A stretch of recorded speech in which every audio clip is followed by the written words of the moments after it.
Thank you. Let me share my story, how I realized all is well with my soul.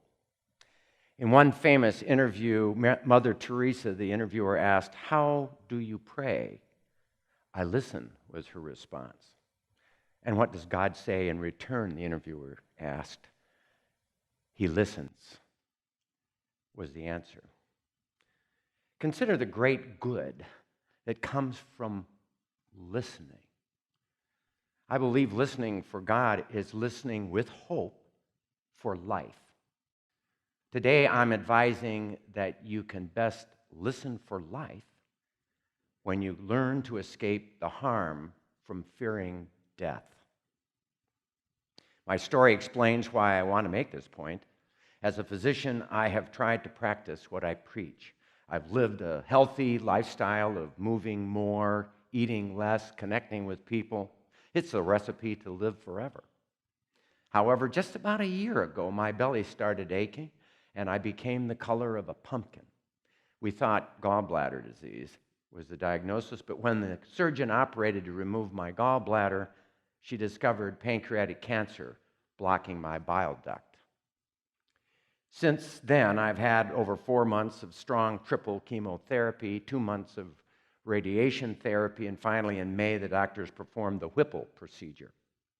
They cut out the head of the pancreas that had the cancer, a third of the stomach, half of the bile duct, a foot or more of small intestine, and a big chunk of connective tissue that included all of the lymph nodes in the area.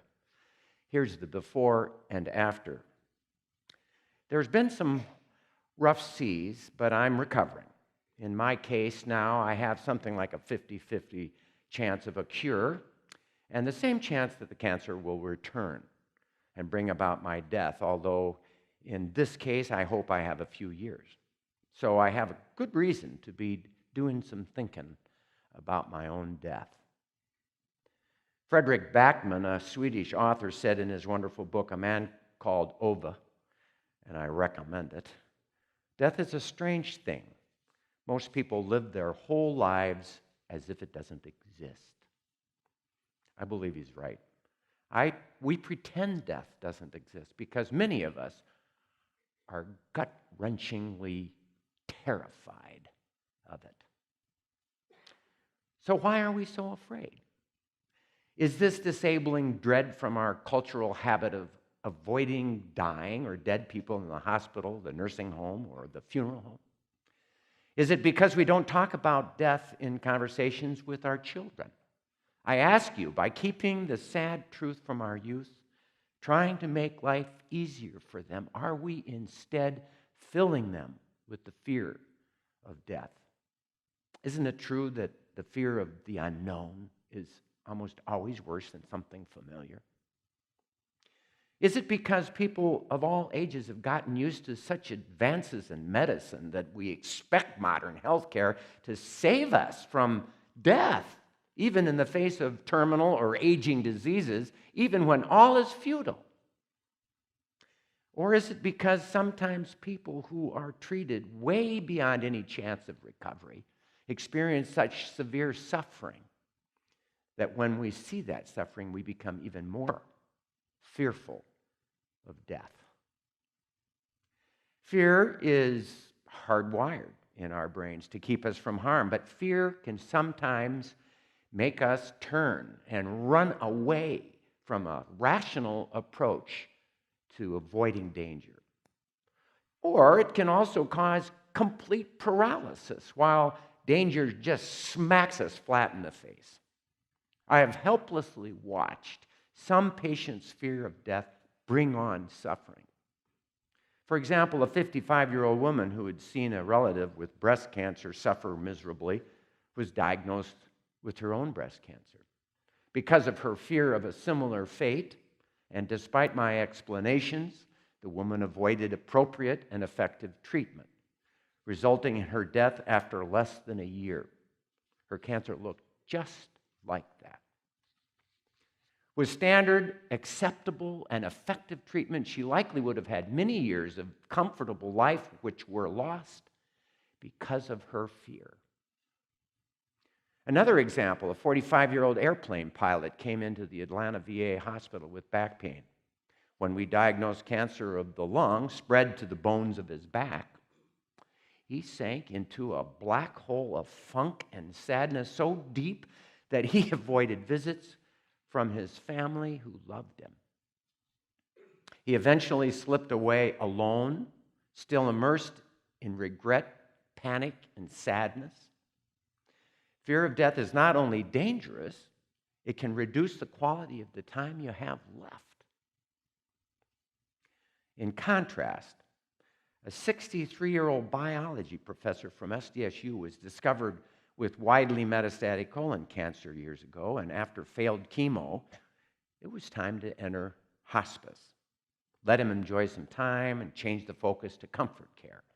He loved his family, his students, and job, but as a biologist and a burger, he loved all living things and the world that surrounds us. His was the opposite of the black hole. Everyone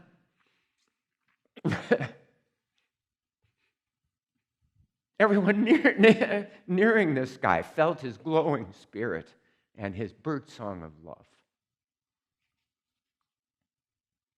When he died, he was surrounded by family and friends, spirited connection to the whole world and all that's in it. He died with dignity, pure class, and grace. So we come back to my case. First, I need to share with you some memories of my sister Susan, who died at 19 years of age. She taught me two powerful lessons. When Susan died in a car crash, I was 16, just returning from a Boy Scout canoe trip. I'll never forget the sadness of the moment, walking into our house filled with what seemed like half the wonderful town of De Smet, caring, loving, to find my mom and dad there grieving. It was near the end of that summer, but the beginning of a long period of mourning for my family and me. First lesson, I realized how important support from a community can be. Consolation came from our friends, our neighbors, our community, church, as well as people we barely knew. It was like the warm feathers of a loving and experienced community wrapped around us. It seemed more like their presence than their words that mattered. The love of that community gave me the strength and the compassion and taught me give back to others when people need help. Second lesson, her death changed how I saw life. She was a person with such zest, so full of life. She did a Snoopy dance. I mean, almost all of her day, she loved life. Life for any of us might be brief or shortened like hers, and so it's so very important to savor every moment. Why shouldn't we cherish every day? After all, what is the downside? We're all going to die. Enjoying every moment as well as we can will not hurry it on, and fearing death will not prevent it. I'm not saying cover up the fear of death with drugs or alcohol or pretend celebration. That might just bring death sooner. I am saying savor the moment. I don't know how it will be when I die, but I think as a physician, I am aware and prepared as any. I have a lifetime of caring for the aged or the very sick who are near at the end of their lives. It's been my job all these years to help them through the dying process when it is inevitable. I should add, I don't believe my profession always provides enough comfort in these times. Physicians and nurses are often overzealous because they can be running from their own fear of death too. And of course, giving comfort can take time. It's simply easier just to do everything. Full resuscitation, full steam ahead. Another take-home message of this talk, no matter what your age, You need, all of you, to talk to your family about letting go when it's time to die. An official document is good, but the talking with your family is most important. Although what happens after we die is beyond understanding, the potential dangers of fearing death are real. Whether you're an elderly person dying from heart failure, lung disease, pancreatic cancer, or a perfectly healthy younger person sitting comfortably in your chair listening to a TEDx talk.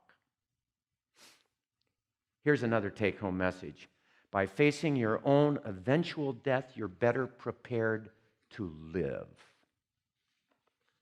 After hearing of my cancer, a psychologist minister friend of mine from afar wrote me and said, "How is your soul with all of this, and how should I pray for you?" Here is my answer. I would ask you pray that each one of us learn to better see and accept our own dying process and to let go of all that fear. And then we can learn to savor every day, every moment. As for me, my faith surrounds me like the wings of a mother hen. I'm okay with dying. I'm trying to put it off as long as I can, but I'll be all right if it happens sooner. I am incredibly thankful for an abundant life. My job as a physician has given back far more than I could ever give. I still love and play with gusto. I gather all the humor and fun I can have with every juncture. And I try to Snoopy dance my days every day. I am surrounded by dear friends, the love of a wonderful spouse, and honest, creative kids. I direct an interdenominational choir that sings hymns weekly to people in need to help them savor a moment. Indeed, I've been listening as hard as I can for life, which helps me face my own impending death.